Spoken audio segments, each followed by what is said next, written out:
I pozdrav braće moji, dobrodošli u novi video. Danas pričamo o aukizmu, tu je sa mnom moj drug Bojan. Bojane, predstavi se.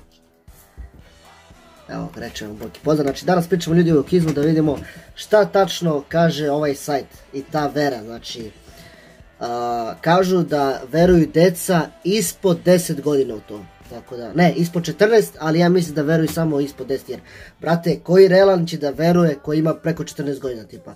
Sigurno neće liko 30 godina da veruje u ovu veru, pa šta mi ljudi, ovo je sve na fake, nema pojma. Tako da, ovo su deca izmišljena, tako će da ostavimo na decima. Kaže ovako, aukizam je nepriznata vera u koju pretežno veruju deca, tačnije veruju u Unu Kablar, poznatu tiktokerku.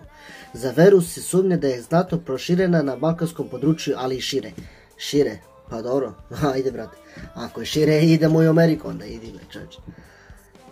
Da vidimo dalje što piše. Ukoliko je jezivo i pomalo čudno stvorenje, stvorenje kaže, znači to nije ljudsko biće ljudi, znači to je stvorenje, to je tamo neka životinja u pičku materiju, ja ne razumijem što vi se rode. Čije pravo ime je Una Kablar, okej? Una Kablar, kao Una Kablar. Mote kablove, brate. Tako je. Kaže, iza nje stoji ogromna armija fanova. Armija fanova, alo brate. Dobro, znači, armija brate. Ne dao Bog da te nađi to negdje na ulici, te ubiju brate. Ja, bukvalno brate. Kaže, najviše sa balkanskog prostora koji su od ove tiktorke napravili pravi kult pod imenom aukizam. Pa baš da su napravili kult i jesu, ali deca brate, tako da ljudi mislim ono, razumete me. Ovo je jednostavni prizor svuda u svetu gdje, zahvaljujući jednoj tiktorki, deca počinju da stvaraju sliku o lažnim bogovima. Ma važi bre. Ovim primjerom možemo vidjeti koliko influenceri imaju snažan utjecaj na mlađu populaciju. Dobro, to da influenceri imaju snažan utjecaj, to jeste tačno, znači, da budem iskren, preći dete da sluša nekog influencera nešto, nego tipa svoje roditelje. Jer ono, ili nastavnika, jer ono, hoće da se ugledaju na njega i zbog toga, brate. Stvarno strašno. Kaže, Una, odnosno Ukiku je 2000. godište. Opa, ovo je moje godište. A po njenom izgledu i stilu života i načinu oblačenja kao i uglavnom mračnim stavovima privlači dosta pažnje kod dece. Pa dobro, brate, deca vole sektu, ona nešto. Pa samim tim su deca krenuli da kače njene slike i postere po sobi da se mole i klanjaju što kultovi vjernici mole njihovom glasom. Brate, jel moguće ljudi? Jel moguće? Ma vidio sam brate, možda ima neki klip o tome, nema. Nema veze, ako ću nađem klip, ubacit ću ga. Ajde vidimo ovo šta kaže ovdje. Či se pustio? Hoće. Video s osam činjenicama i sličnosti, čekaj, i da nemate video da vredi, da, tačno.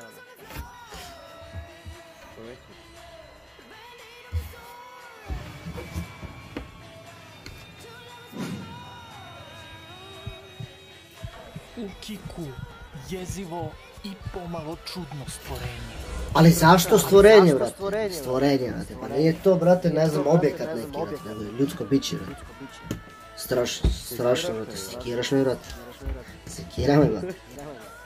To tiktoker, tiktokerka ili nešto sasvim treće. A ujevate, ja sam pomislio sad, ko da se nalazim u onom filmu ljudi, The Grudge, znate ono kad čuje. Strašno. Saznajte u nastavku videa. Ovo je urbana legenda o Ukiku stvorenju.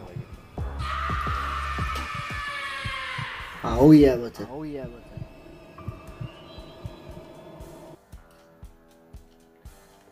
Dobro, brajde.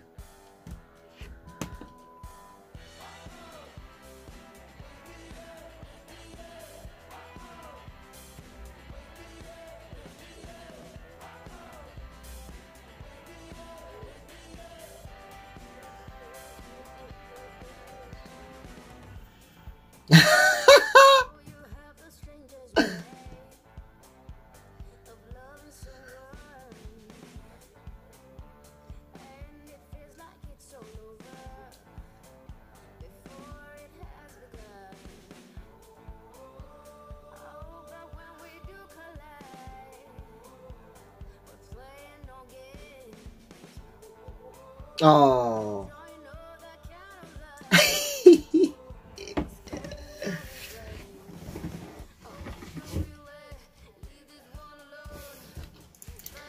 Kaže, dve metke koje kači sadržaj TikToku i djeca su se napalili na njih. Uki je sekta jer se slikala se na groblju i rekla da bi ubila čovjeka za 50.000 eura. Da se ja nadovežem na ovo, ona se slikala na groblju jer je, brate, otišla tamo jednostavno da se slika, šta ima to veze sad, da li je ona u sekti ili nije. Tipa da bi ona bila u sekti, ljudi, ona ne bi kao prvo bila tiktokerka. Ne bi to iznala u javnost da je u sekti, znate.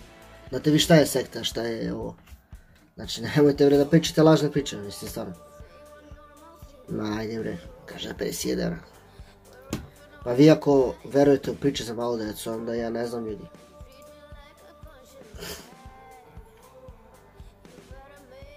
I ovaj lik je, brate, još luđe dugo.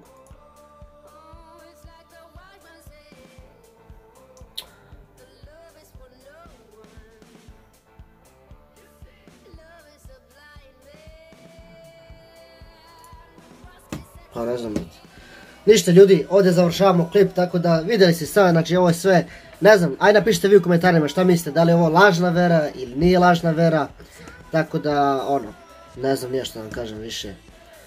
Da, srećan Uskrs i Božić kod njih slave, znači veliki pozdrav.